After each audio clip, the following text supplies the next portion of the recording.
Pisces, it's the Scorpio Stellium, your no BS tarot card reader. I am here in my bathroom again for your reading for December 6th through the 12th because I'm in here with my foster kitties.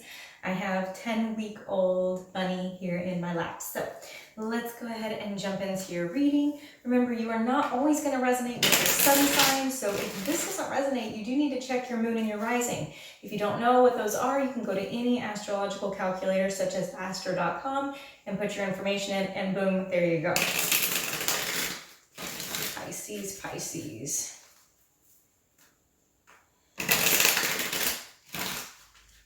Bunny does not like it when I shuffle the loud noise. She's like, oh, what is that? What is that? Okay. So we start this reading off here with Seven of Cups, Temperance, and the Devil. So there is some fantasy that you have, some imaginative idea, something in your mind, your heart, that it's like the goal, you know, for you. It's what you really, oh my goodness, you guys got to stay around for the end of this because I got to tell you what this is. But okay, one thing at a time. I just got excited from what I saw down at the bottom.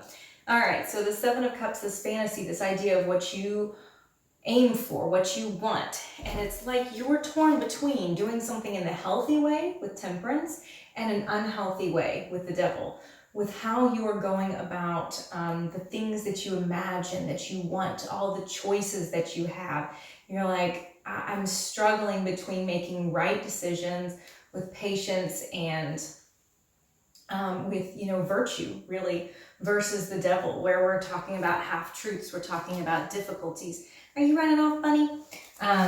This is this dichotomy that you have going on starting your week out, Pisces. I think that it's about your personal growth, really. If you are going to choose to do the right thing, choose to be patient, or if you are going to get bogged down in the things that aren't real, so to speak, or that are too materialistic, that have to do with job or with, you know, anything that we use really to fill up the void.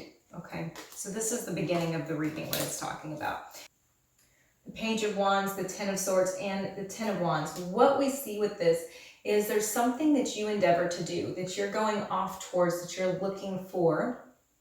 It's a new thing. It's a new adventure. It's something you're passionate about, but you have so many obstacles in your way.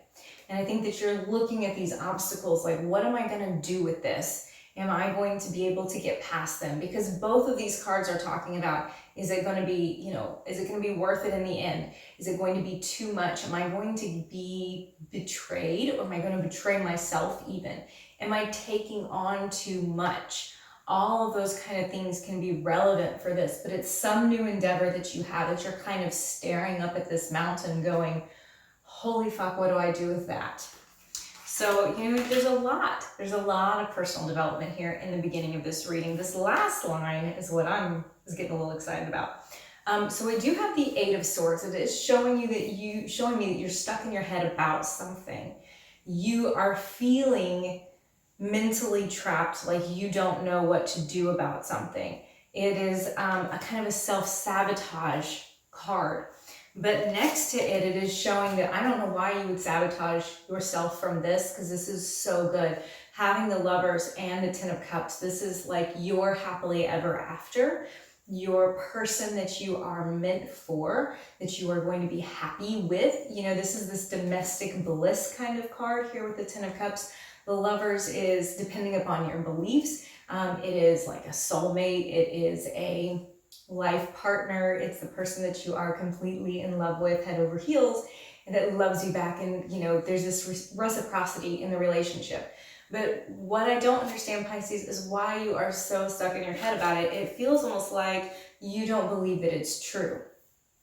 Or you don't think that if you are in it, it's like, I don't know that this is really true. And if you're not in this yet, it feels like you don't know that this is ever going to come for you. You're not convinced of it. Okay, so let's go ahead and do some clarification here.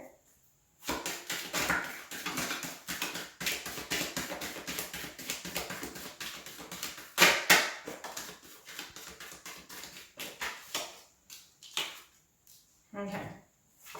So the first line, what's clarified by is the Eight of Pentacles, the Queen of Pentacles, and the Magician. This makes me think that you are really, you have this big goal. You have something that you're fixated on, that you're working towards, that you're putting all of your energy in. And it has this kind of, tangible real life feel. So you may be like trying to buy a house, or you might be trying to expand a business or start a new job or train for a job, any of those kinds of things. And you are completely skilled at it. You're completely able to do this. You're manifesting this into your life, but there's something that is pulling you back. It's like you sit here going, how long do I have to wait for this? And it's something pulling you back into old habits. So you have to be careful of that, because you are going to succeed in it. You just are going to have to be patient.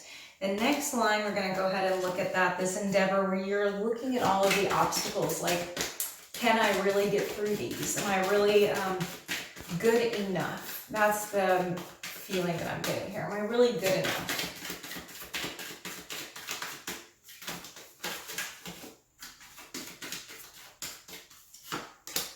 Okay, we have Ten of Wands again, and then we have the High Priestess and the Seven of Cups. Okay, Seven of Cups being represented twice here. You need to be very careful about if you get distracted by things that are not as important. It's like you are at this precipice, at this turning point where you can have something great and amazing, as long as you don't get sidetracked, as long as you don't get pulled back into the past stuff. And I think intuitively you know the path that you're supposed to be on, but you don't always trust it. And it looks like this is creating, part of the burden for you. Also, it's hard. The thing that you're trying to accomplish is not easy. And it creates a lot of burden for you and a lot of fear for you. Like, am I really gonna be able to get there? But it's all set. It's fine. You have to just continue to walk that path without getting in your own way. The last line, okay, the love that we see here. Who is this person? What do they feel about you? What do you need to know about them?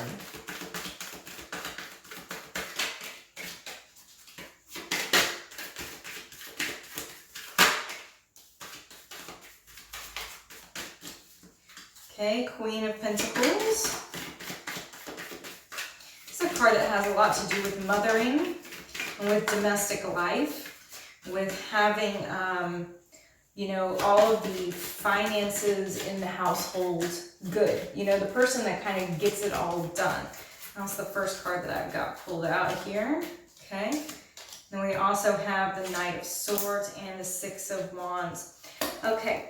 So, this is talking about the speed in which you are going to get victory, and you're going to be able to be in the position where everything is really fine and comfortable and life feels really good for you. It's talking about how fast this is coming, because the Six of Wands is the success, it's the victory, it's the triumph, and the Knight of Swords is extremely fast. It's an air sign, and air is just like, you even look at the card and it shows you the speed. So this is really saying, like, you don't need to be worried about this, because this is either here for you now and you're just not really seeing it, or it's on the way for you. If you already have that person and you want more information about what they're feeling, what the outcome of this is, you just really need to know, like, what's going to happen. You can check out the link in the description for the extended reading. Let's go ahead and look at your pick a card for what message you need to hear this week.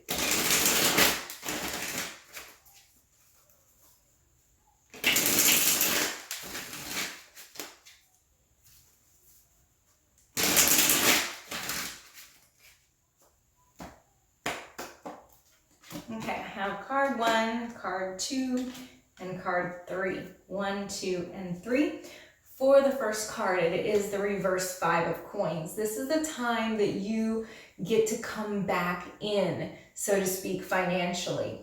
It can also have to do with relational, but it's where you have felt like kicked out and out in the cold and everything sucks, especially with finances. This is the moment where you get a turning point, where you see that things start to shift and lift and look better for you. For card number 2, I have Temperance. This is just encouraging you again to be patient, because what you have set up is right. It's the thing to be doing. It's the path that you're supposed to be on. It's important.